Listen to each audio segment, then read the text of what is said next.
جیسے آپ کو پتہ ہے کہ قطر نے ایرانی ڈرون حملے کے بعد دنیا کی جو سب سے بڑی LNG برآمدی تنصیب ہے راس لفان، وہاں پہ پیداوار روک دی،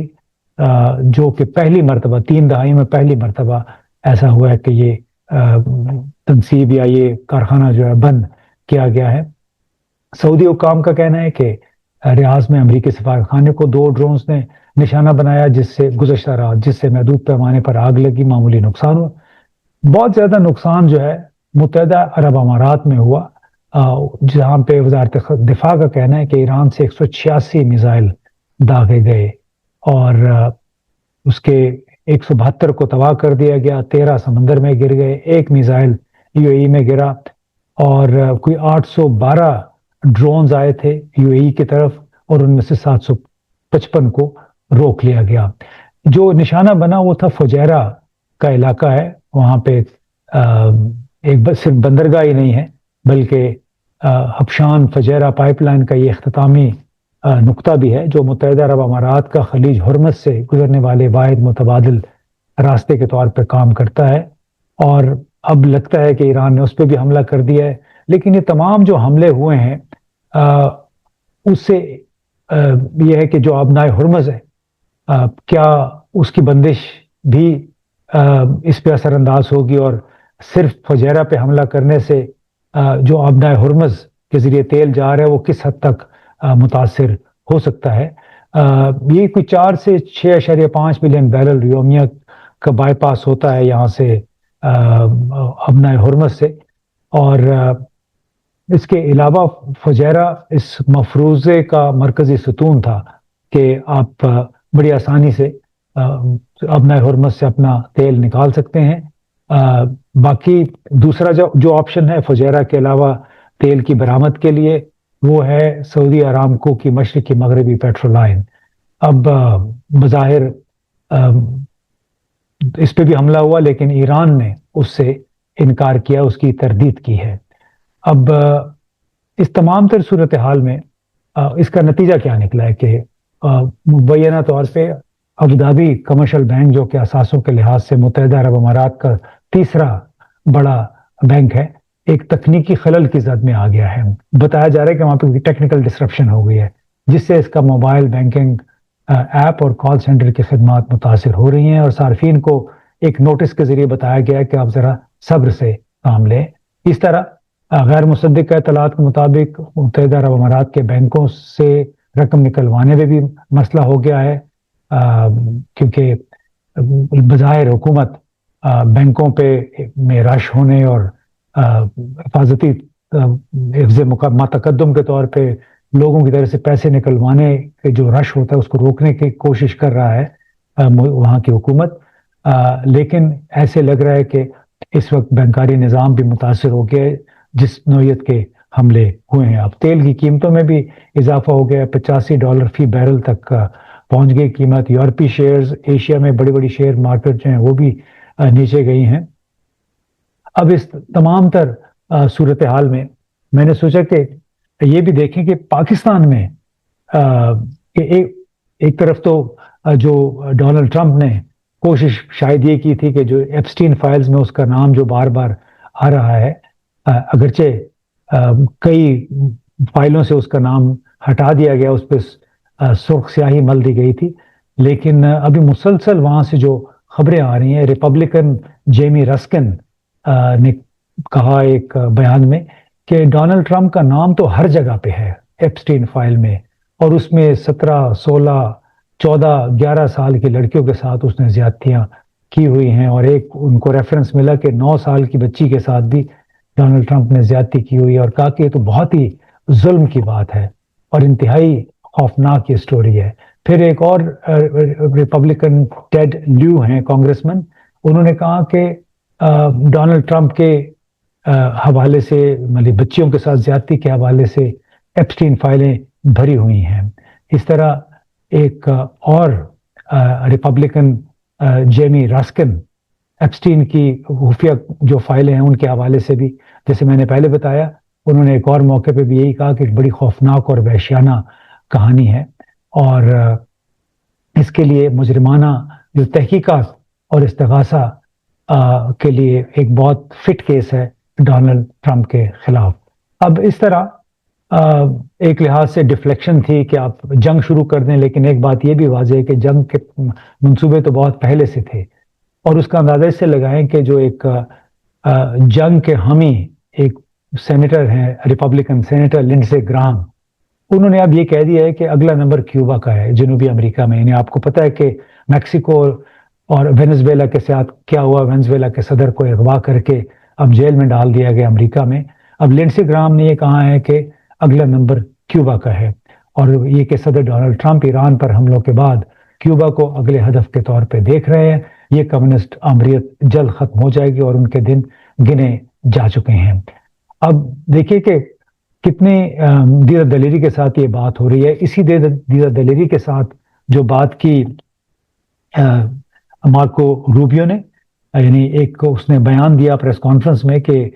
ان سے پوچھا گیا کہ آپ نے حملہ کیوں کیا ایران پہ، تو If we stood and waited for that attack to come first before we hit them, we would suffer much higher casualties. And so the president made the very wise decision. We knew that there was going to be an Israeli action. We knew that that would precipitate an attack against American forces. And we کہتے ہیں کہ ہمارا خیال تھا کہ اگر ایران پر حملہ ہوا تو وہ ہم پر حملہ کرے گا، لہٰذا ہم نے حملہ کر دیا. یعنی کتنا لغو قسم کی یہ دلیل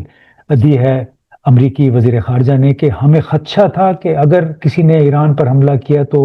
ایران جوابی طور پہ ہم پہ حملہ کرے گا. یعنی اس سے پہلے وہ کہہ رہے تھے کہ ہم نے ایران کے نیوکلیئر ہتھیاروں کو ختم کرنے کے لیے اس کے ساتھ بات چیت کی، بات چیت ناکام ہوئی، لہٰذا ہم نے حملہ کیا.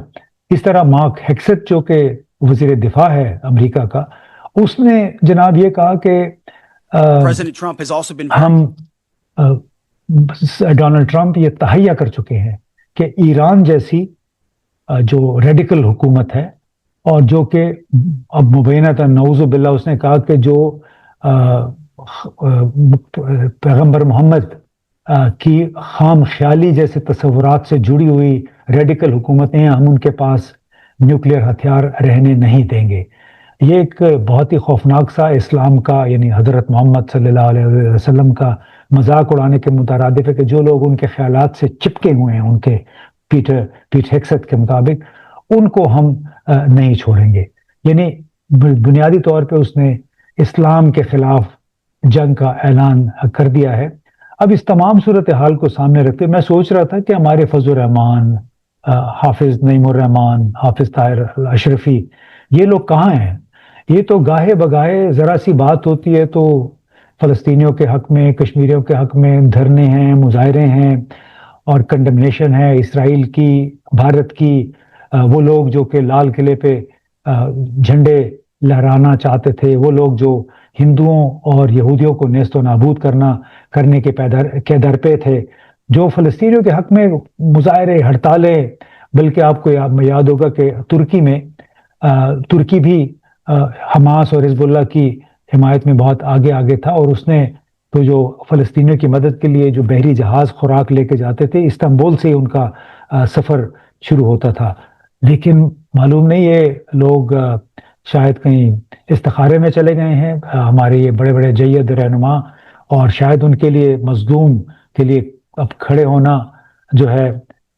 بلند، ان کے لیے آواز بلند کرنا اس وقت وہ جائز نہیں ہے. یعنی آپ اندازہ لگائیے کہ مفروضوں کی بنیاد پہ جس انداز میں امریکہ نے ایران کے خلاف حملوں کا آغاز کیا ہے، اس پر ان لوگوں نے مکمل خاموشی اختیار کر رکھی ہے. اب اسی حوالے سے ایک اور جو ضروری بات تھی وہ یہ بھی تھی کہ ایک آپ کو معلوم ہے کہ جو کراچی، اسلام آباد، لاہور میں واقعات ہوئے، اس میں 2 درجن کے قریب جو لوگ ہیں وہ جاں بحق ہوئے. اب معلوم نہیں کہ اصل حقیقت کیا ہے کہ 9 لوگ مرے، 20-25، لیکن ایک یہ بات ثابت ہوئی کہ بہت سارے جو لوگ تھے وہ امریکی میرینز کی سیکیورٹی والے جو لوگ تھے کراچی میں خاص طور پہ، ان کی فائرنگ سے وہ جاں بحق ہوئے. لیکن ایک اور میں دیکھ رہا تھا، ٹویٹ ہی دیکھ رہا تھا، اور اس میں ایک سابقہ میرین ہے، اس نے بڑے تکبر کا اظہار کیا اپنے اس ٹویٹ میں اور کہا کہ آج کراچی پہ جو حملہ ہوا ہے مظاہرین کا، اور ان کو اس حملے کا سبق بھی مل گیا، اور یہ ہمارا یہ اصول ہے کہ ہم پہ اگر کوئی حملہ کرے گا تو بچ کے نہیں جائے گا، لہٰذا آپ جب کسی امریکی قونصل خانے یا سفارت خانے کی طرف قدم اٹھائیں گے تو اس پہ یہ غور کر لیجئے گا کہ ہم اپنے دفاع کا حق محفوظ رکھتے ہیں۔ اب باتیں تو بہت ہیں، لیکن ایک بات ضرور ہے کہ ایران کو بدنام کرنے کے لیے جو 11-12 ملکوں میں مختلف تنصیبات میں حملے ہوئے ہیں، اس میں بہت سارے فالس فلیگ آپریشن بھی شامل ہے، یعنی ایسے حملے جو کیے کسی اور نے لیکن ڈال دیے گئے ایران کے کھاتے میں۔ پاکستان میں بھی ایسے فالس فلیگ آپریشنز ہوتے رہے، جیسے میریٹ پہ حملہ تھا، GHQ پہ حملہ تھا، یعنی کروائے کسی نے اور کسی کے کھاتے میں ڈال دیے گئے۔ تو یہی کچھ ایران کے ساتھ ہو رہا ہے کہ ظاہر موجودہ حالات میں ہر ایک یہ اعتبار کرے گا کہ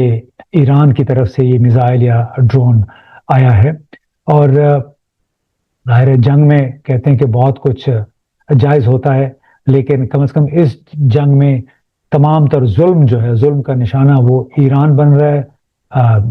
ایرانی عوام بن رہے ہیں، اور اس کے علاوہ ظاہر مسلمان دنیا، بہت سارے لوگ،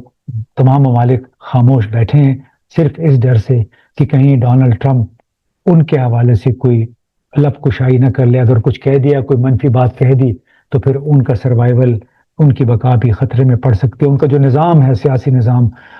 اس کو بھی خطرہ لاحق ہو سکتا ہے۔ لہٰذا فی الوقت تمام